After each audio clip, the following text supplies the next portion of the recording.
Hey guys, it's Chris. The holidays are in full swing, but maybe we need more. Here are 8 weird, forgotten holidays that we should totally bring back.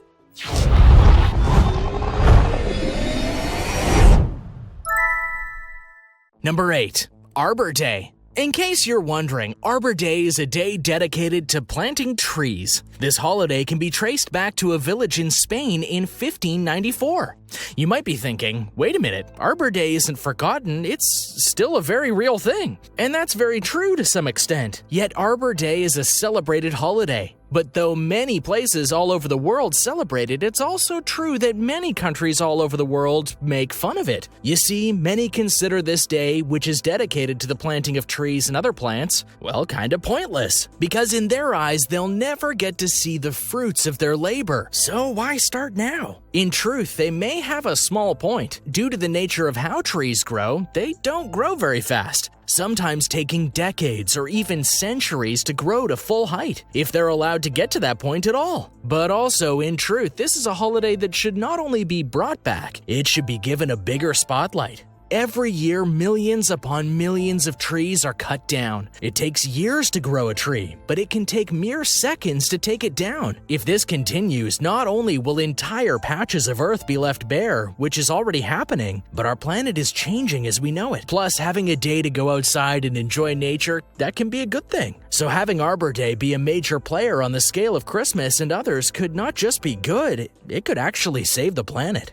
Number 7. Plow Day. Agriculture is a big part of the world, and in many parts of the world, there are celebrations that show the people's appreciation for the beginning of the new crop growing season. In England, they used to celebrate this with Plough Monday. You can tell it is an English holiday by the spelling of plough. Anyway, this holiday used to take place on the first Monday after January 6th. What people would do there is a bit odd, but also kind of funny. You see, a young boy would dress up as an old woman, being called Bessie, and a man would dress up as an animal and be called the Fool.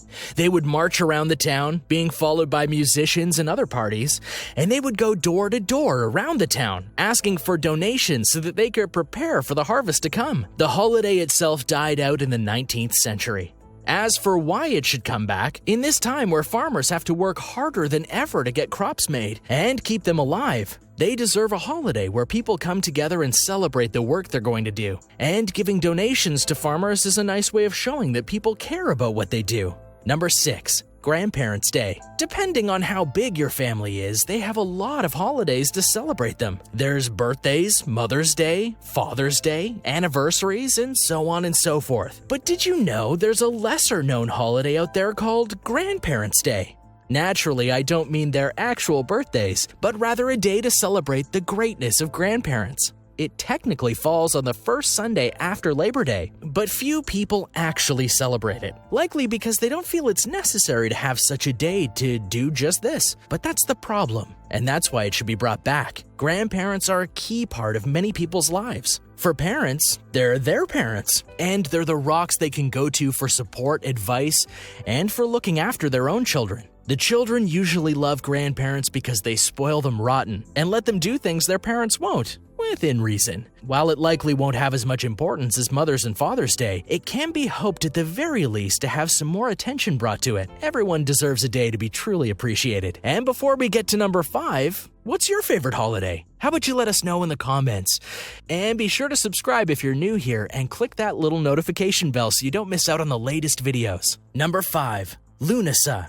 Many holidays are created because of various cultures and their beliefs and religions. And for Lunasa, this was one such holiday where it was definitely because of beliefs, and not because of good intentions per se. You see, this holiday was the Celtic holiday to celebrate harvest season, as well as the three-faced god known as Lugh. Everything sounds fine, right? And it is, but there is one massive catch. If you wanted to, you could get married on this night and then call it off a year and a day later without consequence. No joke, this really happened, and it was later referred to as a trial marriage. It would go as thus. 2 people in love would meet at a certain wooden door. They would hold hands through a hole in the door, and when they did, they would exchange vows to be married. But should they realize later that they didn't want to be married, or they realized that this marriage wasn't what it should have been, they wait the requisite year and a day, and then they call the marriage off with no penalties and judgments. So why should we bring this back?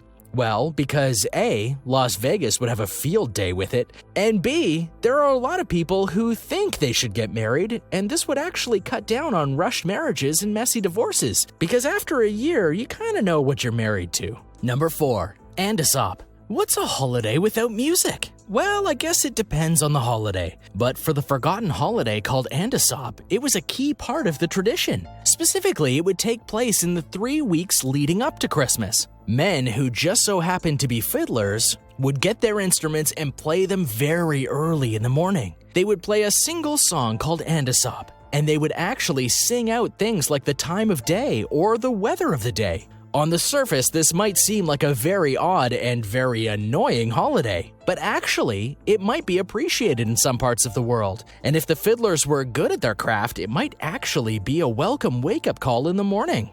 Number 3, Buy Nothing Day. Now, on the surface, this may seem like a fairly obvious kind of holiday.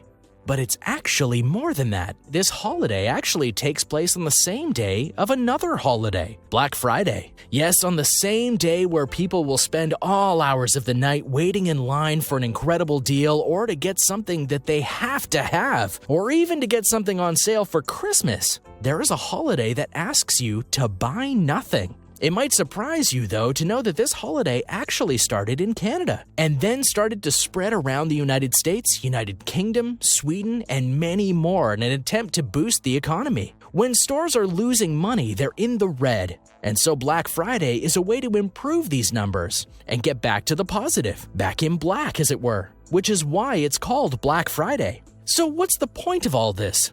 Well, it's meant as a peaceful protest to consumerism. Many see Black Friday and days like it as a blight because people go all out for Black Friday when it should be a day to rest and recover from the Thanksgiving festivities or other activities. What's more, they don't like that companies around the world exploit the customers by raising prices, sometimes faking deals, and opening up at outrageous times just so they can buy things that you don't need. Given that Black Friday has taken lives, maybe this is a holiday we should fully embrace. Number 2, Meal Monday. One of the really odd yet somewhat sweet holidays to come out of Scotland is that of Meal Monday. This was a time when students would go home in order to get food from their parents, specifically oatmeal. Now, why oatmeal? Well, according to history, it was the main grain of Scotland at the time, and it was symbolic to give these kids some more food because often students don't have a lot of money to get their own food, so they can either make their own or ask their parents for them. Since this holiday coincided with midterms, it actually made a lot of sense to have it happen, and it actually lasted until the 1970s,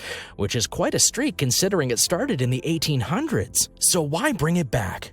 Well, a lot of college students are still poor, and though they don't need to be fed oatmeal per se, the holiday can be overhauled in a way to help students who need the food get some without having to spend an arm and a leg. It's the little things that carry a lot of weight, and giving food away to those who need it is a good gesture.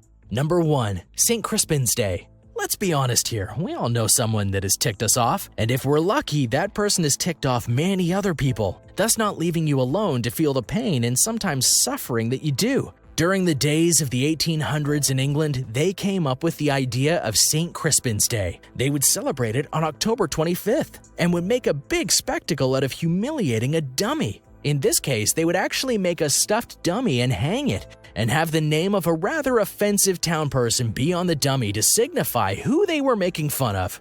You might think this is a little mean-spirited, but it actually has some interesting effects. Mainly, it would unite the town to let off some steam as they let loose on the dummy, which, given the stress of those days, might have been a really big relief. After the celebration was done, they would cut the dummy down, burn it, and go home. After which, the person who was made fun of would have to deal with the fact that they were the focus of this spectacle. So why should we bring this holiday back?